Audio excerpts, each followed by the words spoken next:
Magandang umaga po sa lahat. Luzon, Visayas, Mindanao. Tayo nagbabalik dito sa aking YouTube channel po, sa Mel Soriano TV 29 po. Ayan.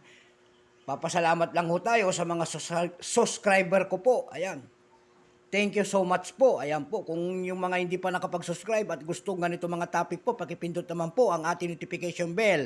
Subscribe and share para ma-update po kayo sa mga latest kong gagawin mga video po. Ayan. Magandang umaga po sa lahat ng kolektor kung saan kayong panig ng mundo. Luzon, Visayas, Mindanao kung saan kayong panig ng mundo po. Ayan. Thank you. Thank you so much po sa mga nanonood. Ayan. Ang pag-usapan po natin ngayon ay ang pera po ng Mexico. Ayan. Foreign coins, Mexico po. Ayan. Mexico. Mexicano. Ayan. Ayan po ang pera po ng Mexico. Ayan. Mexico.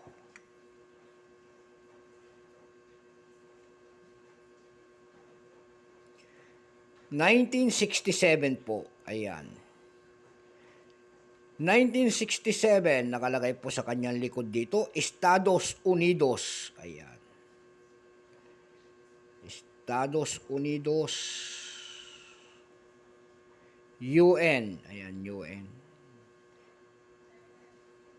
UN piso po. Sa 1967, Estados Unidos po. Ayan. Mexicanos. Ayan. Bago natin simulan ng ating talakayan po, kilalanin muna natin siya. Issue, Mexico po. Period, United Mexican. Ayan po. United Mexican People Republic, 1823, up to date po. Type, standard circulation coins. Years, 1957 hanggang 1967 po. Ayan. Currency, piso, 1823 hanggang 1992 po. Composition po nito ay silver. May bigat po itong 16 grams, may haba po itong 30.5 mm, may kapal po itong 2.2 mm. Shape, round, siyempre. Orientation, coin alignment po, number, M-3550 po. Reference number, KM-459 po. Makikita nyo po dyan, ang tao na yan, ang kapangalan niya po ay si Jose Morelos. Ayan, Mexicanos. Ito pong 1967 na po nito, ang kung tawagin nila ay MU.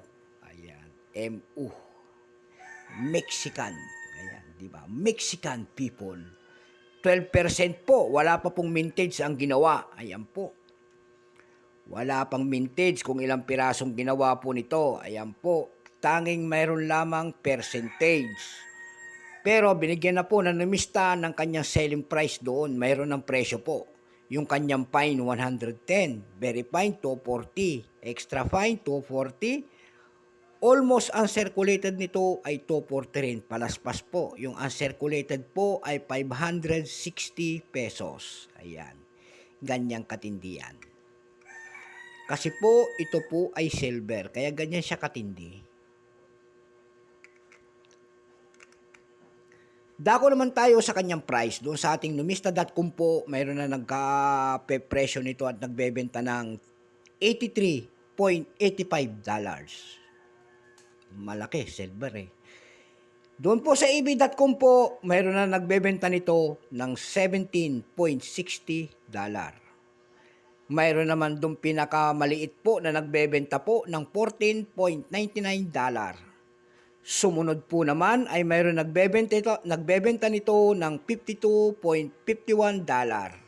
Mayroon naman $15.99. May $25 po. Ayan, kanyang mga presyo.